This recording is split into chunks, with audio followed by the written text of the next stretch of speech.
예, 오늘은 19장 보도록 하겠습니다. 여호수아 19장 시므온 자손의 기업에 대해서 말씀을 드리겠습니다. 예, 둘째로, 그래서 이 성경을 보면은 그 유다서부터 이렇게 땅의 분배를 나눌 때 이 성경에서는 이 7부분으로 나눠요. 그래서 첫째는 그 유다와 에브라임과 므낫세와 베냐민까지를 하나로 보고, 둘째로 시므온이라고 이렇게 선언을 하거든요. 그래서 첫 번째가 믿음을 유산상속히 시켜주는 그 지파가 아무래도 유다와 그 에브라임과 므낫세와 베냐민이라고 이렇게 볼 수가 있을 것 같아요. 그래서 이 12지파인데 12번째로 나누지 않고 7으로 부분을 나누는데, 이 그 유다와 에브라임, 므낫세 그리고 이 베냐민은 보다 더 믿음에 강력한, 그리고 마지막까지 남유다와 연결되어지기도 하는 그런 지파죠. 그런데 이 북이스라엘의 에브라임은 북이스라엘의 상황에서 그 생명수 하나님의 나라의 유업을 흘려보내는 지파이기 때문이 아닌가, 이런 생각이 듭니다. 그래서 오히려 이렇게 이 그 에브라임, 그러니까 네 지파, 그 유다와 에브라임과 므낫세와 베냐민을 하나로 묶으시고, 성경에서는 이 시므온을 말할 때 두 번째다 이렇게 이야기합니다. 둘째로 시므온 자손이 지파를 위하여 그들의 가족대로 제비를 뽑았다. 가족대로 제비를 뽑았다고 할 때 우리 이제 그 문자적으로는 이제 제비를 뽑았다 이렇게 얘기하지만은, 뜻에 들어가면 여기는 비가 내리다 이런 뜻을 가지고 있어요. 그래서 이 지파별로 제비를 뽑을 때 자신의 유산 상속을, 우리가 이제 문자적으로는 가나안의 땅을 기업으로 받는다 이렇게 하지만, 실제적으로 믿음으로 들어가서는 믿음의 유업을 상속받는 것을 선언하고 있어요. 그래서 그 땅마다 다 이름이 있는데, 그것이 영적 전쟁이 사단의 문화권과 하나님의 나라에서 사단의 문화권, 우리가 선악과를 따먹으면서 죄가 들어오면서 이 세상은 다 이 선악과예요. 이 세상은 다 선악과고, 이 세상이 그 완전히 사단의 문화권으로 있으면서 우리의 마음을 미혹시키는 그런 존재로 이 세상이 다 그렇게 우리의 눈에는 그렇게 나타나기 때문에 우리는 욕심을 따라 이 세상을 사랑하는 그런 것으로 나타나게 되죠. 그래서 이 사단의 문화권을 하나님의 나라로서 그 공격해 들어가는 그런 입장이기 때문에 이 제비를 뽑는 것이 하나님의 은혜가 아니면 제비 뽑을 수가 없고, 믿음을 유산으로 상속받을 수 없는, 그래서 우리가 그 육신의 죽음 이후로 천국 가서 주님을 만나는 게 아니라 실제적으로 우선되어지는 건 뭐냐면, 우리가 육신을 가지고 이 땅에 살면서 내 안에 예수 그리스도의 그 어린 양의 성전의 믿음을 세우는 것이, 그것이 하나님께서 우리에게 요구하시는 믿음의 세계다라는 거죠. 그래서 공격해 들어가는 입장에서 그들의 기업은 유다 자손의 기업 중에서 있다 이렇게 선언을 하고 있어요. 지금 시므온 자손이 그 믿음의 유산을 상속받고 있는데 유다 자손의 기업 중에 있다 이렇게 선언을 하고 있어요. 그래서 유다가 기업을 받은 것 그 중간에 시므온이 있어요. 지도상으로는. 그래서 이 9절에 보면은 시므온 자손이 이 기업을 유다 자손의 기업 중에 취하였으니 이는 유다 자손의 분깃이 자기들에게 너무 많음으로 시므온 자손이 자기들의 기업을 그들의 기업 중에서 받음이었더라 이렇게 선언을 하고 있어요.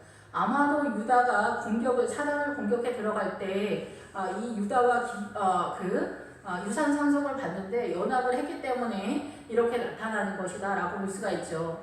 그래서 우리가 이제 오늘날로 이렇게 이해를 하자면 아마도 이러지 않을까 이런 생각이 드는 게 뭐냐면은, 권사님들이 이제 기도를 할 때 집사님들이 권사님 저희도 같이 기도하게요, 뭐 새벽 예배 같이 나가게요, 뭐 이런 것들 있잖아요. 그래서 이 권사님들이 먼저 믿음의 그 행보를 한 것들을 전해 들으면서 이 믿음의 노선이 어떻게 흘러가고 있는가를 미리 이렇게 그 권사님들이 깨달은 것을 먼저 들어놓는 것, 이런 것들이 굉장히 중요하죠.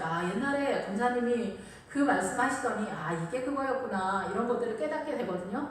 그러면서 그 권사님들이랑 믿음 좋은 철야를 하고 늘 밤마다 주의 성전을 섬기는 그런 권사님들이랑 연합되어서 친하게 지내고 그 권사님들을 섬기면서 이렇게 함께 동행하는 그런 집사님들이다라고도 볼 수가 있겠죠. 이를테면 그래서 믿음 좋은 사람들과 연합해서 그들의 믿음을 같이 나누기를 원하고 예수님에 가는 그 발자취를 알기를 원하는 그런 사람들이다라고 이렇게 볼 수가 있겠죠.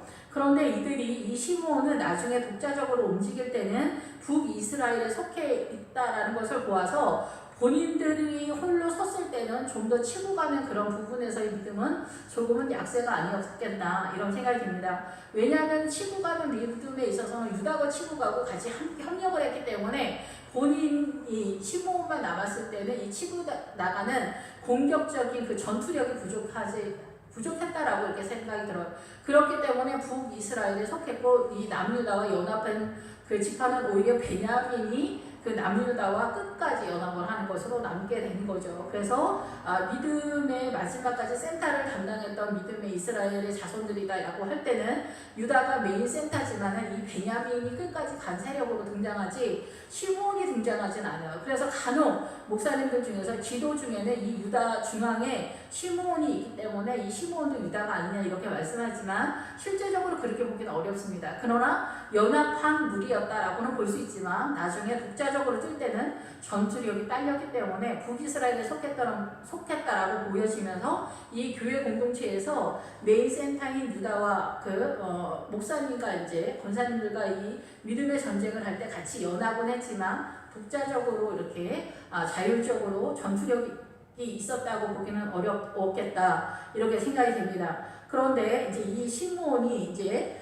이들이 공격한 믿음의 세력, 믿음의 영적 전쟁에 있어서는 부엘세바를 일단 공격합니다. 부엘세바는 생각보다는 굉장히 세력이 엄청 센 부엘세바 여기는 7개의 우물을 소유했다라는 그런 뜻이기 때문에 이 유다는 지형적으로 광야에 있어요. 가나안 속에 있는 광야에 있기 때문에 계속 말씀을 드리지만은 제가 이해하기는 그래요. 이 요단강을 건너기 전에 광야는 사단한테 완전히 밀린 상태에서 믿음으로 예수 그리스도를 영접하고 믿음으로 즉각적으로 광야에 이스라엘의 영역 속에 진입은 했지만은 이 정서적인 거에서는 이 세상 애국적인 정서를 그대로 가지고 있는 그런 상태인 거고 이제 요단강을 건너고 나서 이 광야에서는 이 나타나지는 것에 있어서는 풍성함이 덜한데 오직 생수로만 존재하기 때문에 오아시스 같은 생수로만 존재하기 때문에 여기에서는 믿음으로만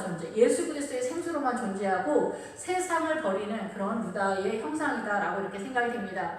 똑같은 유다지만은 이 가나안에서는 예수 그리스도는 풍성하지만은 세상에 대해서는 이렇게 연연해하지 않은 그런 상태고 이 요단강을 건너기 전에 이 광야는 사단의 이 세상에 사단한테 밀리는 그런 상황이어서 예수 그리스도에 대해서는 광야인 그런 상태인 거죠. 그래서 앞에서도 주님이 그러죠. 너희가 사단을 공격해서 사단으로 하여금 광야와 같게 하라 이렇게 말씀을 하셨거든요.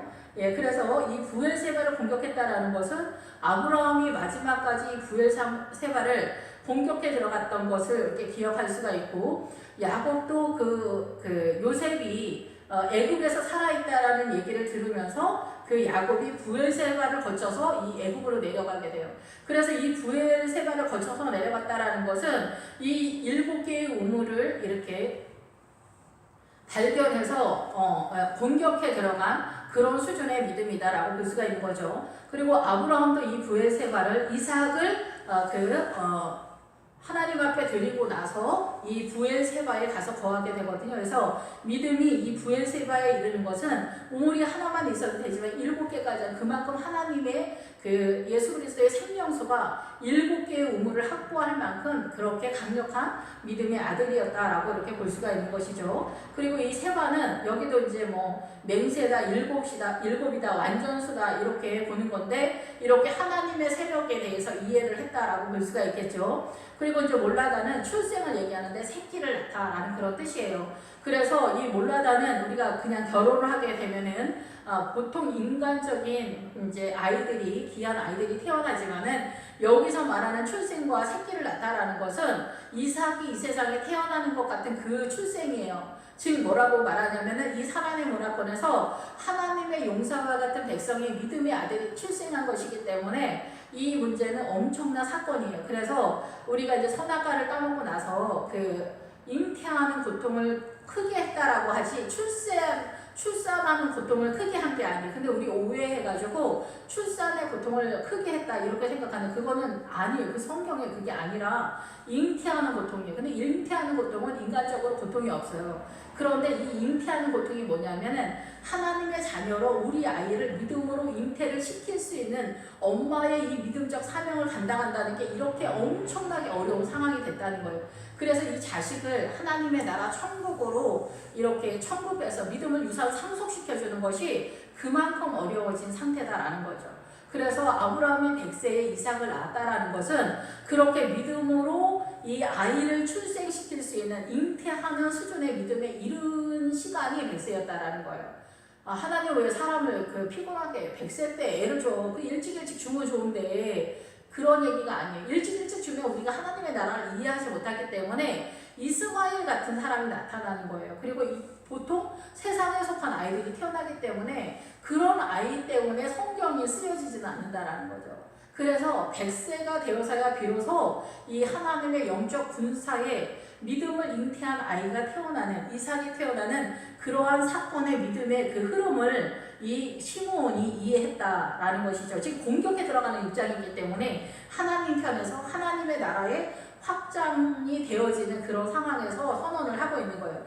그럼 반대편에서는 무엇일까요? 이 하나님의 나라의 그 믿음을 유산 상속시키는 우리의 아이들, 우리의 아들, 딸들을 믿음으로 유산 상속시키는 그 흐름을 엄마, 아빠의 믿음이 이루지 못했다는 거예요. 그래서 자녀들을 믿음을 유산 상속시키지 못하고 똑똑한 아들, 똑똑한 딸을 세상에 내보내는 거예요. 그래서 너는 판검사가 되거라, 의사가 되라, 외교관이 되라, 교수가 되라, 명문고에 들어가라. 이 세상에 이렇게 다 바치는 우리 똑똑한 자식, 아들, 딸들을 하나님의 나라로 보내는 것이 아니라 이렇게 명문대 좋은 직장으로 내보내는 이런 것들이 내용적인 면에서도 그렇고 이변이 없는 한 거의 100% 다 이 사단한테 바치는 꼴이 되는 거예요. 그래서 우리는 가만히 있어도 나 교회 열심히 다녀도 내 정서는 우상숭배의 마인드라는 거예요. 이 숨을 쉬는 것만큼이나 우리는 우상적인 그런 마인드를 갖고 있다라는 거죠. 이것을 이 시므온이 이해를 했다라는 거예요.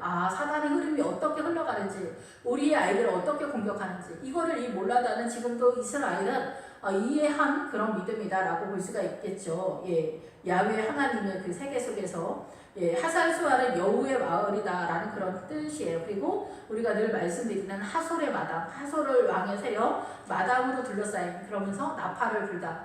그래서 여기는 굉장히 위협적이진 않지만은 훨씬 더 막강한 사단의 공격이 우리 형제지간의 가족 중에서 그리고 교회 공동체 속에서 서로 알고 지내는 친한 사람들 속에서 이렇게 공격을 당하는 그런 상태라는 거예요. 사단의 미혹을 당한다는 거예요. 와, 누구네 집사님네는 아니면 누구네 엄마는 누구네 집 자식은 이번에 명문고를 갔대, 외고를 갔대, 이렇게 하는 거, 그런 것들이 내가 세상적인 것에서 내 마음을 하나님께 다드리지 않고 세상에 대해서 미혹을 당하고 있다면 이러한 소문을 듣는 것만으로도 내 자식은 얼마든지 이 세상에 이렇게 우상숭배로 사단에게 내놓을 마음이 있는 게 아니라 너무나 갈망을 하는 거죠. 사단의 이 세상이 다 선악과이면서 사단의 우상숭배인데 우리는 전혀 그거를 감지를 못하고 있는 거예요.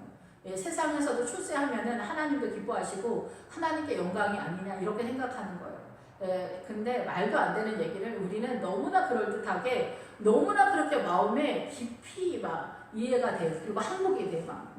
너무나 그것이 진짜 갈망이 되는 그런 상태예요. 그래서 여우가 이 사단이 거짓말을 하다 해서 사단의 거짓말을 완벽하게 한다는 거예요. 그래서 여기서도 여우의 마을이라고 해요. 여우는 정말 교활하면서 자기의 이득을 위해서는 그렇게 이렇게 간교하게 잘 일처리를 하는 동물을 예표하죠. 그래서 우리 모든 인간이 이변이 없는 한 다 이런 여우의 마음을 갖고 있잖아요. 나의 욕심을 위해서, 나의 욕심을 채우기 위해서 노련하게 불편하지 않게 나한테 그 이득을 많이 가져왔으면 하는 그런 마음으로 모든 것들을 움직인다는 거죠. 발라는 실패를 하다 이런 뜻이에요. 다 낡은.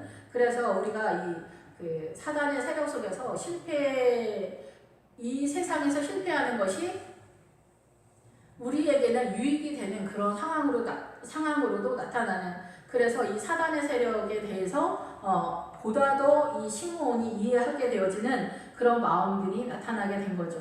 엘돌랏은 아까 말씀드린 몰라다 하고 뜻이 똑같아요. 하나님은 산출자이시다. 그래서 새끼를 낳다, 상고를 겪다, 잉태를 하다 이런 뜻이거든요. 그래서 같은 의미의 같은 내용이다 이렇게 볼 수가 있는 거죠. 그래서 하나님의 나라의 유산을 상속시키는 거 우리 아이들에게 이것을 얘기하는 거예요. 우리 아이들에게 우리 아들과 딸과 교회 공동체 주일학교 아이들에게 믿음을 유산 상속시켜주는 것이 이 세상에서 크리스찬 하나님의 자녀된 자로서 사명이라는 거죠. 이것을 충분히 이해했다라는 거죠. 부돌은 하나님의 사랑을 의미해요. 그래서 하나님에 의해서 이제 하나님의 사랑을 말해요. 하나님의 사랑. 예, 그래서 이 항폐되고 폐허된 이 세상에서 이 세상의 끝을 보면서 우리가 하나님의 나라를 소원하는 그런 믿음이 생겼다라고 볼 수가 있죠. 종말과 멸망 뭐 이런 것들을 보는 거예요. 그래서 내가 내일 죽음이 임박하게 되었을 때 예수님을 믿는 내가 어떻게 이 인생을 대하는 자세가 어떠해야 되는가 이런 것들을 깨달아가는 사람들이다라고 볼 수가 있겠죠. 호르마는 은신처다, 바쳐진, 격리하다 이런 뜻인데 그래서 우리는 우리 자신을 하나님께 바쳐진 존재예요. 그래서 여리고성에서 이 금과 은과 남녀노소, 양과 소, 뭐 나귀, 동철기구 이런 거를 다 하나님께 드리잖아요. 이건 뭐냐면 내 인생의 모든 것들, 그 금과 같은 주님, 구원의 메시지, 구원의 내용, 그리고 그 남녀노소, 인간관계의 모든 것들이 우리에게 있지 않다는 게 그 권세와 힘의 능력과 해결 방안, 그리고 주님께로 나아가는 그 거룩함의 그 양과 소 희생 이러한 것들이 다 하나님께 있기로 우리가 인간적으로 최선을 다하는 것이 하나님의 나라를 이루지 못한다라는 거죠. 그리고 나귀는 거의 대부분은 미디안의 세력을 말하기 때문에 미디안의 세력은 옳은 것을 따라가면서 난리 법석을 떤다라는 그런 뜻이거든요. 예, 그래서 우리는 옳은 것을 따라가는 그것이 하나님의 세력이기보다는 사단적 세력인 경우도 많아요. 그래서 그 둘 중에 하나겠지만 이 하나님의 의든지 세상의 의든지 우리가 속는 것이든지 그런 것 속에서 미디안의 세력일 때는 우리가 이제 사단의 세력과 이 힘이 거의 팽팽한 그런 상황이다 보니까 옳은 것을 위하여서 난리 법석을 떨면서 싸우고 난리 피우는 그런 상황이다라는 거죠. 이런 모든 것들도 다 아버지 앞에 있기 때문에 이러한 것들을 다 바치는 거예요. 철저히 조각조각을 해서. 그래서 우리가 번제를 드릴 때는 이 배를 갈라서 이 안에 있는 그 모든 어둠을 다 구별해내는 사각지대를 감찰해내고 어둠을 발견해내서 끄집어내서 불에 태우는 그러한 것들이 이제 번제의 내용이다라고 보는 거죠. 그래서 이 안에 콩팥과 그리고 이 기름을 하나님 앞에 번제를 드리고 나머지는 다른 제사에서는 이제 제사장이 먹거나 이렇게 해요. 번제에서는 전체적으로 다 드리지만 그래서 이 콩팥과 기름의 메시지가 있죠. 그래서 성령님에 의한 것만 바쳐진다라는 그런 것인 것 같고 이 콩팥은 이 그 거르는 역할을 하잖아요. 그러니까 정화되어진 상태의 회개의 상태가 된 것, 회개의 상태가 되어서 성령님에 의한 것만 드려지는 깨끗한 것만 드려지는 것이 번제의 의미가 아닌가 이런 생각이 듭니다. 예, 그래서 마구잡이로 나타나는 게 아니라 간혹 그 동물 제사에 대해서 굉장히 이상하게 말씀하시는 분들이 덜어 있는데 그런 거를 볼 때마다 좀 답답하다 이런 생각이 조금 들을 때가 있어요. 그래서 이 번제의 내용 하나하나를 보면은 우리가 하나님 앞에 나아가는 방법이 어떠해야 되는가를 선언하는데 그런 것들이 그 여리고성에서 양과 소 이런 희생 제사에 따르는 법이다, 룰이다, 율법이다 이렇게 볼 수가 있겠죠. 이러한 것들이 하나님께 드려질 때 철저하게 파괴를 해야 된다는 거예요. 사단의 세력을 철저하게 파괴하고 내 안에 있는 사단의 어둠의 세력을 철저하게 난도질을 하고 조각조각을 내어서 사단이 힘을 못 쓰도록 다 공격해 들어가야 된다는 것에 대한 그 이해도가 이 호로마에서 이 시므온이 이해를 했다라는 것입니다. 그래서 이 호르마는 쪼개거나 잘라내거나 사지를 절단하다 이렇게 되게 무서운 단어들을 쓰는데 이게 그 동물 제사를 드릴 때 그렇게 하는 거예요. 그래서 이거는 어둠에 대한 죄에 대한 것에 대한 완전히 우리의 위선을 이게 가죽부터 벗기는 위선부터 벗는 그런 시스템을 말하고 더 구체적으로 들어가는 내용들을 선언하고 있기 때문에 그렇습니다. 그래서 사단의 세력이 우리 안에 조금도 사각지대에 숨어있는 일이 없도록 철저하게 공격해 들어가는 전투력을 가지고 영적 전쟁을 해야 되는데 이것을 시므온이 이해했다라는 거죠. 5절에 시글락과 벳 말가봇과 하살 수사와 벳 르바오가 사루엔 이 13성읍이요 그 마을들이다. 그래서 그 마을들이 나올 때는 항상 하솔 성읍을 말해요. 그래서 굉장히 이 마당으로 둘러싸인 그런 위험하지 않은 것 같은데 사실상은 제일 그 미혹의 세력에 가장 가까이서 적극적으로 나타나는 세력이다라고 볼 수 있는 데인데요.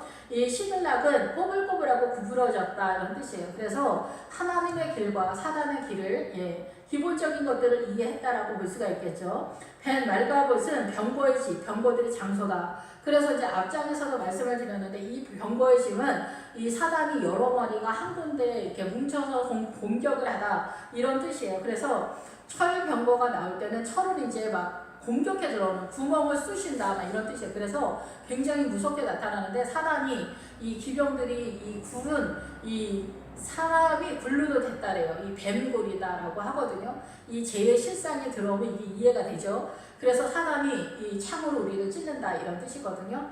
그래서 이 병거는 더 적극적으로 사단의 여러 마리가 엉켜서 붙들려 있는 그런 상태를 이야기한다라고 볼 수가 있죠. 하살수사는 말들의 성읍이에요.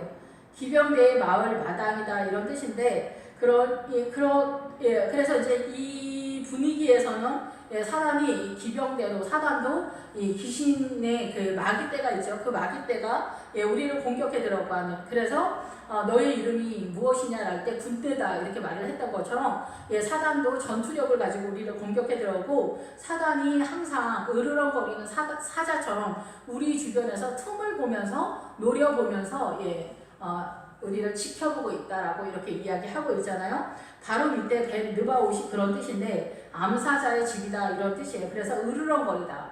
그리고 이제 청년 때에는 조금은 아직은 어린 그 소녀다 이런 뜻들이 있어가지고 그 청년들은 세상 경험이 없고 이 믿음의 경험들이 연약하기 때문에 이 틈이 더 많죠. 이렇게 경험한 게 없기 때문에 그래서 청년들, 자매들, 그 형제들에게 이 사자가 더 공격적으로 으르렁거리면서 이 청년들을 이 뺑뺑 돌리면서 어떻게 해서든지 이렇게 공격해 들어가려고 하고 있다라는 그런 뜻들이 있어요.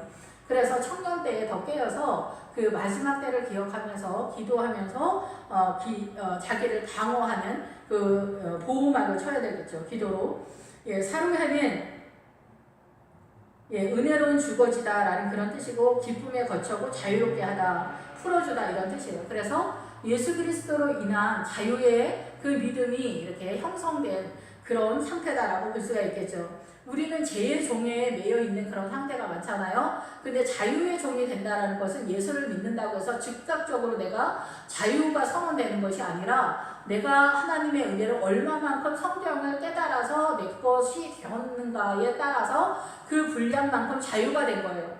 이 성경을 깨닫지 못하고 지식으로만 안다고 해서 내가 자유가 되진 않아요.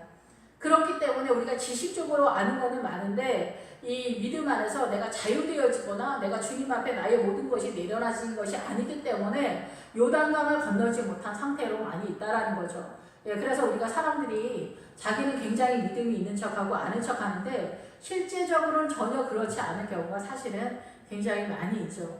그래서 본인의 믿음의 수준에 대해서는 주님께서 너는 어디까지 왔다라고 딱딱 얘기를 해줘야 오해되어지는 부분이 없는 것 같아요.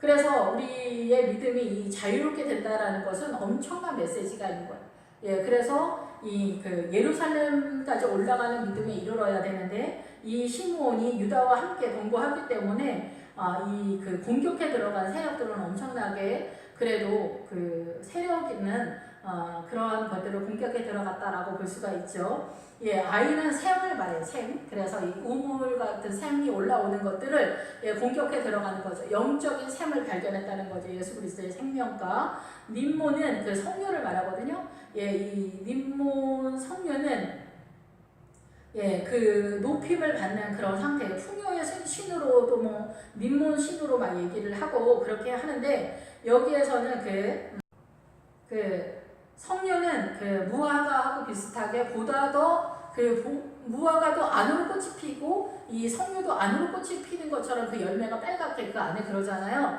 그래서 그 성도는 우리 영혼 가운데 어린 양의 성전의 믿음을 세우는 성도들을 일컬어서 무화과다, 성녀다 이렇게 말을 하는 것 같아요. 근데 이 님몬 그 성녀가 훨씬 더 고급한 그리스도의 신부의 믿음을 선언한다라고 볼 수가 있죠. 이것은 아가서에서 그리스도 신부의 그 믿음의 세계를 말할 때 보다 더 적극적으로 나타나는 가일로 나타나고 있습니다. 에덴은 풍부를 말하는데 이 풍요로운 것이 사단의 세력에서 우리가 이 세상적으로 풍요로움을 누리려고 하면은 불법이나 이런 것들로 나타나게 되고 탐욕으로 나타날 수가 있어요. 나는 법을 어기지 않았는데 이렇게 생각할 수 있지만 하나님의 나라에서 탐욕 때문에 이 움직이는 세력이 됐다면 그거는 우상숭배로 사단의 세력으로 나타나기 때문에 이거는 불법이고 속이는 것이 될 수 있어요. 그런데 이 풍요가 하나님의 나라 쪽에서의 풍요라고 한다면 문제가 없겠죠. 그래서 지금은 이 성읍 하나하나가 다 사단 쪽에서 하나님 쪽에서 양쪽에서 내가 어느 편에 설 건가가 나타나는 그런 상황이다라고 생각이 됩니다. 그리고 여기에서 계속 믿음이 이렇게 올라가는 자라가는 그런 상태인 거죠. 베델에서부터 믿음이 자라간다 이렇게 선언을 하는데 아사는 연기다라는 뜻이에요. 그래서 이 연기는 화내다, 경노하다, 노발대발하다 이렇게 분을 내고 막 이렇게 하는 것들이 바로 이 연기가 나오는, 그래서 분이 올라오는 이 사단의 세력을 이해했다라고 보는 거죠. 그래서 그 분노하는 것들을 컨트롤하는 그런 믿음의 실력에 이르렀다. 이게 이 가나안에 입성해서 요단강을 건너서 가나안에 입성하면은 눈에 보이는 믿음의 세계가 보이기 때문에 보다 더 전투적이고 내가 움직여서가 아니라 하나님 때문에 전투적인 그런 상태가 되어서 보다 더 밝은 눈이 밝아지는 그런 상태에 이르기 때문에 그렇습니다. 네게부는 남쪽의 마른 땅이다. 그 창세기에서 이 네게부가 굉장히 많이 나오는데 이 네게부는 남쪽이다라는 그런 뜻을 가지고 있으면서 건조한 땅, 바짝 마른 땅이다 이런 뜻이에요. 그래서 이 광야가 기본적으로는 어렵다라는 거예요. 훨씬 더 난이도가 어려운 그런 상태이고 이게 건조한 이것이 창세기에서 생명나무 생명나무를 지키는 두루 도는 하얀 거음의 그 뜻에서도 이 가물다라는 그런 뜻이 있어요. 그래서 그 생명나무 실과를 주님에 대한 사랑이 항복되지 않은 상태에서 그 하나님의 나라의 생명나무 열매를 먹는 것은 불법이기 때문에 이 가뭄으로 나타나는 그런 메시지가 있다는 거죠. 그래서 고난을 통해서 주님에 대한 사랑과 이 사단의 세력에 대한 이 사단의 속임수에 대한 진면목을 보고 깨달아서 하나님의 은혜 가운데로 아버지께로 나아가는 그러한 눈이 열린 상태다라고 보는 거죠. 라마는 높은 곳이다, 곳이다라는 그런 뜻으로 우상숭배의 자리로서는 굉장히 솟아오르거나 우뚝 솟거나 고귀하거나 스스로 높이는 세상에서 출세하거나 똑똑한 사람들을 일컬어 그렇다라고 이렇게 볼 수가 있겠죠. 그래서 여기서는 썩다 벌레가 먹고 이러한 상태인데 하나님의 나라의 세력 속에서는 이러한 것들이 어둠이라는 것을 깨달으면서 주님의 뜻 가운데 세워져가는 성도로 우리가 존재해야 된다라는 것을 이 시므온이 깨달았다라고 볼 수가 있습니다. 바알라 부엘은 우물의 여주인들이다. 그래서 여자 마법사 점쟁이를 말하는데 이 무당들은 뭐냐면은 사단의 우물이에요. 사단의 우물. 그래서 이 무당을 찾아가면은 사단의 생수, 사단의 사망의 물줄기를 마시는 결과가 나타나는 거예요. 그래서 나일강은 대표적으로 사단의 그 물줄기를 말해요. 사망의 물줄기를 말하는데 여기에서 바알라 부엘은 여자 마법사 점쟁이들을 말하기 때문에 남자 박수들도 다 마찬가지죠. 이 점쟁이들, 무당들의 세력이 바로 이 바알, 사단의 세력의 우물이다라는 뜻이에요. 그래서 사단의 그 사망의 물줄기를 공급하는 세력이다라는 그런 뜻이죠. 우리는 거꾸로 뭐예요? 예수 그리스도의 생명수의 물줄기, 예수 그리스도의 십자가의 물줄기, 이렇게 생명수다 이렇게 말을 하잖아요. 우리 쪽에서 우물이다 이렇게 얘기하는데 사단 쪽에서는 적극적으로 사단의 물줄기, 사망의 물줄기를 선언하는 무당들 세력들이 그렇다라는 것이고, 우상 종교, 그러니까 뭐 불교 스님들이나 아니면 뭐 무슬림 쪽이나 아니면 그 인도의 브라만 뭐 그런 승려들 귀족들이나 뭐 이런 사람들이 다 여기에 해당되는 그런 세력들이라 볼 수 있죠. 이 사람들은 더 적극적으로 사단의 물줄기를 끌어다 사람들한테 마시는 그런 일들을 하고 있기 때문에 무당서부터 이 다른 이단 우상 숭배의 그 종교들 종교인들 전체들이 그렇다라고 볼 수가 있습니다. 예, 그러면서 이제 시므온 자손이 이 기업은 유다 자손의 기업 중에서 취하였으니 이는 유다 자손의 분깃이 자기들에게 너무 많으므로 시므온 자손이 자기의 기업을 그들의 기업 중에서 받음이었더라. 예, 그래서 이 시므온은 대표적인 어떤 그런 사단의 이렇게 기업 세력들을 잡았다라고 볼 수가 있죠. 그래서 사단의 물줄기가 어떻게 이 세상에서 이 사단의 문화권 속에서 세상에서 흘러가고 있는지 깨닫는, 그리고 세상으로 출세하는 것이 사단의 세력이라는 이러한 것들을 전체적으로 큰 틀에서 많이 깨달았다라고 볼 수가 있어요. 그러면서 유다와 함께 갔기 때문에 출발선상에서는 승리의 대표주자로 맨 앞에 선두에 서는 그런 상황이 되었는데, 결과적인 거에서는 독자적으로는 전투력을 끝까지 발휘했다라고 보기는 어렵습니다. 그래서 이제 사사기에서는 요단강 주변에서 믿음이 많이 후퇴되어서 그 언저리에서 왔다 갔다 하는 것으로 많이 나타나게 됩니다. 기도하겠습니다. 할렐루야. 주님 감사합니다. 늘 아버지의 은혜와 사랑 가운데 나아가게 하시니 주님 감사를 드립니다. 아버지의 뜻을 따라 나아가는 저희들로 주님 인도하시고 성령님의 은혜와 사랑으로 축복하여 주시기를 간절히 원합니다. 예배 가운데 주님 함께 하시고 은총을 더해 주시니 감사합니다. 예수 그리스도의 이름으로 기도했습니다. 아멘.